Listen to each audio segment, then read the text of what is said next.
Alright, what is up YouTube?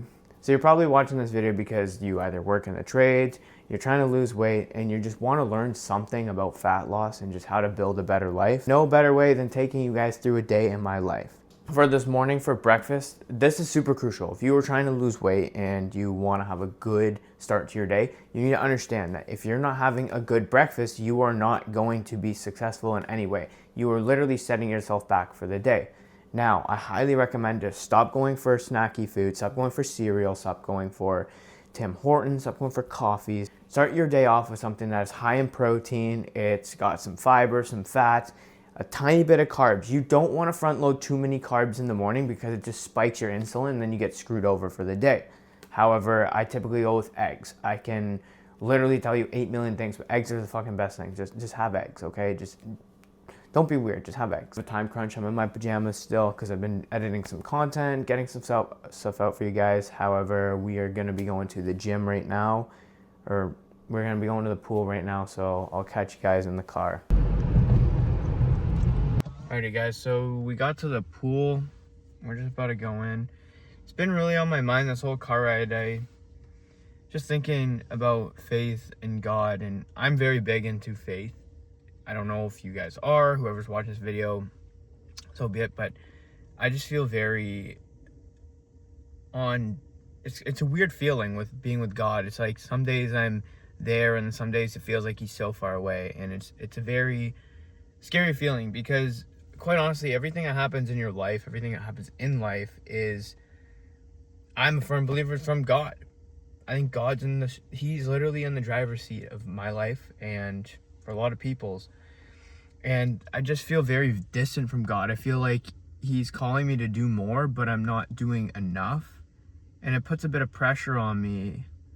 But then I remember back in the Bible that God defeated sin. God died, or not God, Jesus defeated sin. Jesus died on the cross for us. He canceled out the Old Testament, all those laws and all those rules. And it's just, I think for me, just focusing on being more present is something I'm really striving for 2026, is to just very much just be present and enjoy the present moment every single day, whether it's good or bad, whether you have ups and downs, because inevitably we are human. So I'm beyond grateful. I got 2 minutes. I'm going to be late for my swim, but super grateful to be here. We're going to go crank out the swim and I'll see you guys after.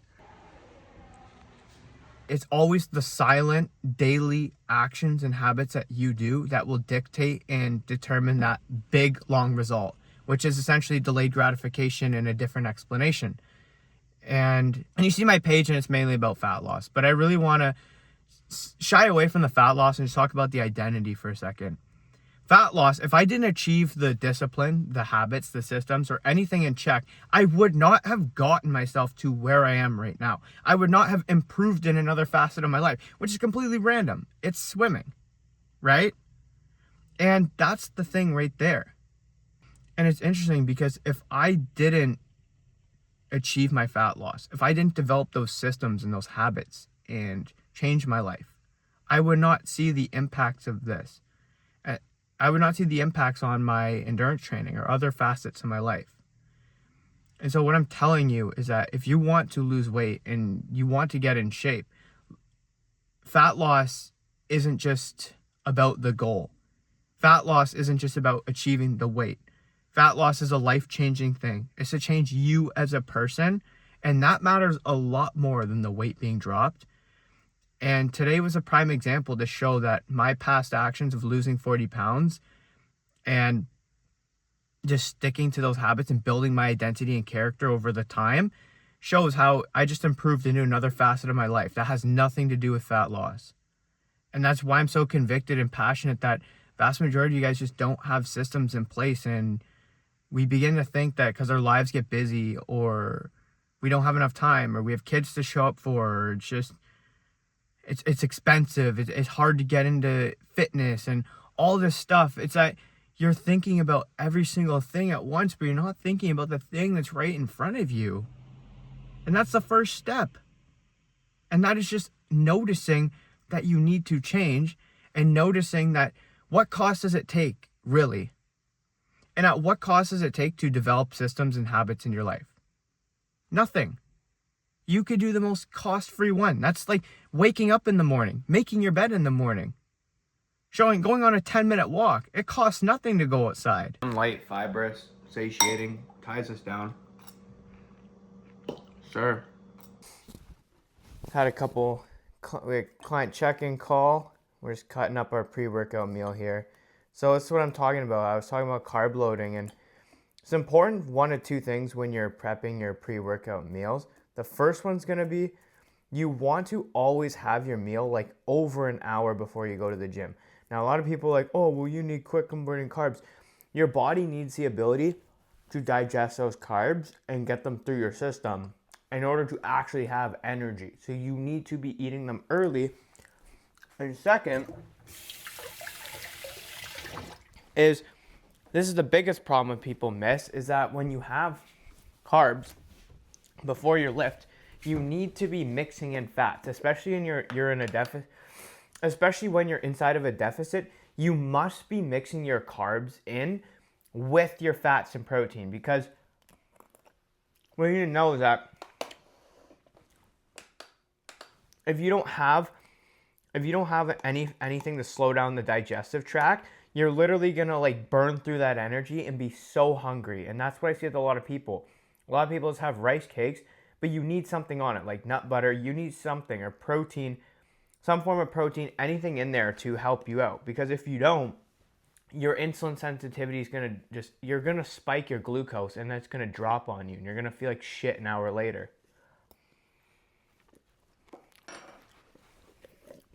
So right here we got one banana, quick carbs, some potassium. It's a little more satiating. We got some nut butter. We got a scoop of protein powder and 45 grams of oats. Typically what I have before the gym. It's nice, slow digesting, tastes good. This is really all you need. You don't need much more, especially like even if you're in your 30s. If you're someone who's in your 30s and your 40s, you need to prioritize your pre-workout meal after your shift, or you are screwed. You are genuinely screwed.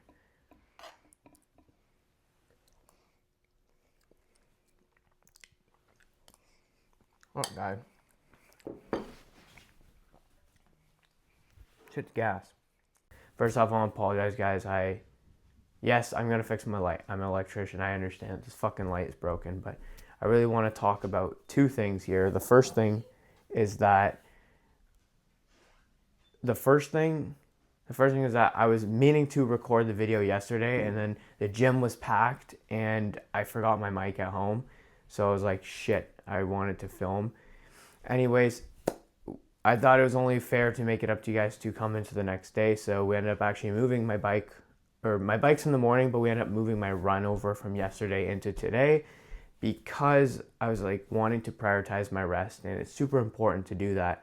My body's pretty worn down, and that's been one of my goals this week and moving forward, is to really listen to my body a lot more instead of being that kind of push all the time, because that's quite honestly not what it's supposed to be like, and I'm even teaching myself that. I really want to talk about something super important, and this is really special to me because it's part of the reason why I do what I do. And my client here, I'll throw his stats around, has lost around 40 pounds while working with me, and it's been around 16-ish weeks. He's 55 years old. He works a full-time job. He's working 12-hour shifts. Like, he works like 50 to 60-hour weeks. But I really wanted to emphasize it. I got a message from him this morning, and in the message he's telling me that he actually got off of his blood pressure medication. And it left me speechless to know and just really remind myself why I actually do what I do. But at the same time, it really brings light into my life to show and see that other people are kind of walking in the same path that I was, and not simply that getting in shape, losing weight isn't about the numbers. It isn't about the body. It isn't about nothing like that. It's about the person you become along the way, and the healthy benefits that just taking priority and taking care of your health and putting that at the utmost priority shows how many things can benefit in your life. And for my client here, was overweight by a lot, and he's lost around and he was overweight, but at the same time, to know that he has a condition, a health condition that could potentially take away years from his life, and that he was able to come off of this medication, and that's a life-changing thing right there, just leaves me speechless, because I am not only proud of all the work that he's put in, but it just shows that taking advantage of your health really does impact your life, and it is a lifestyle, and that's really what it's about. Because at the end of the day, we want to show up for our loved ones. We want to live a happy life. We don't want to be overweight and live an uncomfortable life. And with most men in their 30s, or at least past that, everything kind of catches up to you, and you lose sight of what the important parts are and what the important things are. Or even just self-doubt, and it's an unhealthy lifestyle that you're carrying and prolonging for the rest of your life. And it's super important that, and yeah, I'm just super grateful for that. Oh, my phone died, guys. I had a really good kind of answer to this, but I'm just beyond grateful. That's really what I'm trying to say, is like, what I'm really trying to say, I answered this really well, and then I just lost the video, but I'm just really proud of my client, and I'm proud of the work that he's put in and how his life is changing. And it just goes to show you guys that if he can do it, so can you. You don't have to be perfect or special. You just need the right systems, and that's exactly what I help people do, because I never had that for myself, nor did my client.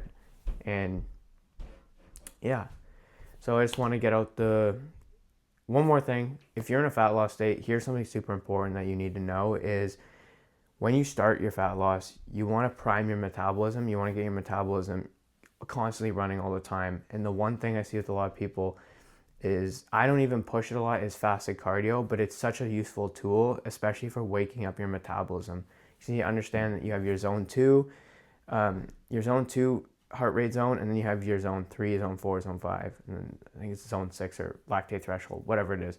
But the key is that when you're in zone 2, you're going to be prioritizing your fatty acids and moving them to be burned as fuel. And that's going to help you with your fat loss, because you need to understand that when you are getting early into a fat loss state, you need to train your metabolism. You need to train your body to get used to working and operating this way. So I do push fasted cardio for my clients at the start, because their metabolism hasn't, some of them, like my client who is 55 years old, it hasn't woken up in years. So you need to get that running. You need to get your metabolism going. And then once you get your metabolism going, then we can filter in fueling and take it incrementally based off your lifestyle and all that jazz. But I really want to tell you guys, and it's super important. And it's really important because even myself training for an Ironman, this actually concept applies into the extreme endurance realm. Because for Ironman training, especially when you're base building, you want to be training fasted. You want to be training in zone 2. And the reason for that is because when you're in an endurance game, right, it's a long period of time. You need to train your body to use fat as fuel before it starts tapping into your kind of, I call it your life-saving preservative, is your carbohydrates. And a lot of people get that wrong, but it's funny because those hand in hand go with fat loss and getting in shape. And a lot of people just skip by and blow by that. They just hop on the Stairmaster and say, hey, I'm going to do this setting. Or you hop on the treadmill and you're like, I'm going to go for a run. But going on that run might not even be beneficial for you. So anyways, without further ado, guys, we're going to hop on the bike.